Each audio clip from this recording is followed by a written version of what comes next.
Hi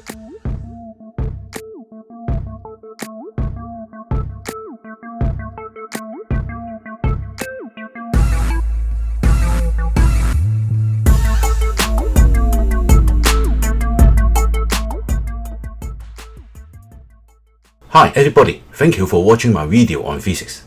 In this video, we shall discuss the cooling of a fatty alcohol called octadecanoate. We shall heat the chemical until it melts and then study how its temperature varies over time when it changes from liquid to solid. From the result, you will understand why scientists define the term latent heat. We shall also study how the rate of heat loss of an object varies with its temperature. Octadecanoate is extracted from the fat of some animals, such as whales. According to Wikipedia, it is non-toxic and is used as an ingredient in lubricant, cosmetics, and ointments for skin. It is also used in shampoo and hair conditioners. While ordinary alcohol is a liquid at room temperature, this fatty alcohol is in solid state at room temperature. Originally, it is in the form of white powders, but what you get is a single white solid molded into the shape of the boiling tube. This is because the chemical has been reused before in many previous experiments. It is a very stable chemical that can be reused over and over again.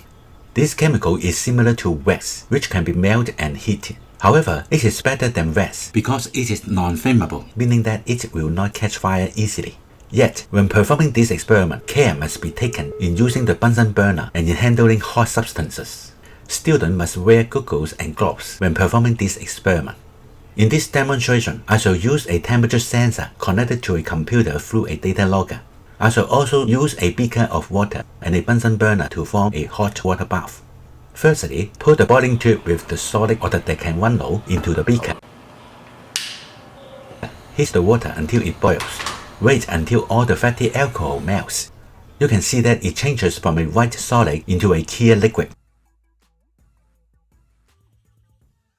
Then, stop the Bunsen burner and carefully move the boiling tube out of the beaker. Insert the temperature sensor into the boiling tube. Start recording the temperature of the chemical until it completely solidifies and is cooled well below the melting point.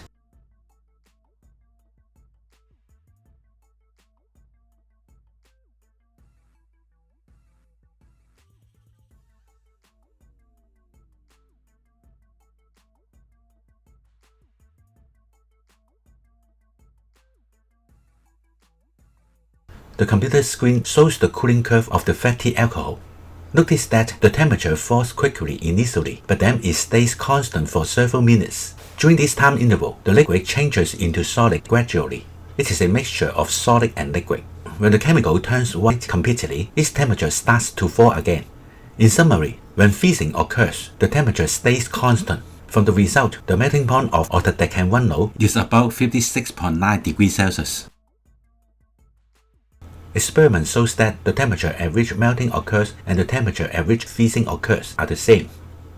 In general, we do not use the term freezing point. Instead, we use melting point only. On the other hand, notice that the curve is very steep initially. As the chemical is cooled, the curve becomes less steep. It means that the fall in temperature is not as fast as before. We say that the rate of temperature fall decreases. This is easy to understand, because initially, the temperature difference between the boiling tube and the surroundings is large. As the boiling tube cools down, the temperature difference gets smaller. In fact, the rate of heat loss is directly proportional to the temperature difference. We shall learn more about this in Chapter 4. Since the melting point of the chemical is higher than the room temperature, heat is continuously losing from the boiling tube, yet its temperature remains constant. It means that while the heat loss caused by the chemical is non-zero, the change in temperature delta T is zero. Therefore, when an object changes its state, we cannot apply the formula for specific heat capacity, C equal to Q divided by M divided by delta T. We conclude that energy is involved when an object changes its state, and this energy change is not revealed by the temperature of the object. We call the energy change as latent heat. Latent is used to highlight that heat is not revealed by its temperature. For example, when a solid object melts, latent heat is absorbed and we call the energy latent heat of fusion. When a liquid freezes, latent heat of fusion is released, like the octadecanoate in our example. Similarly, when a liquid vaporizes, latent heat is absorbed and we call the energy latent heat of vaporization. When a gas condenses, latent heat of vaporization is released.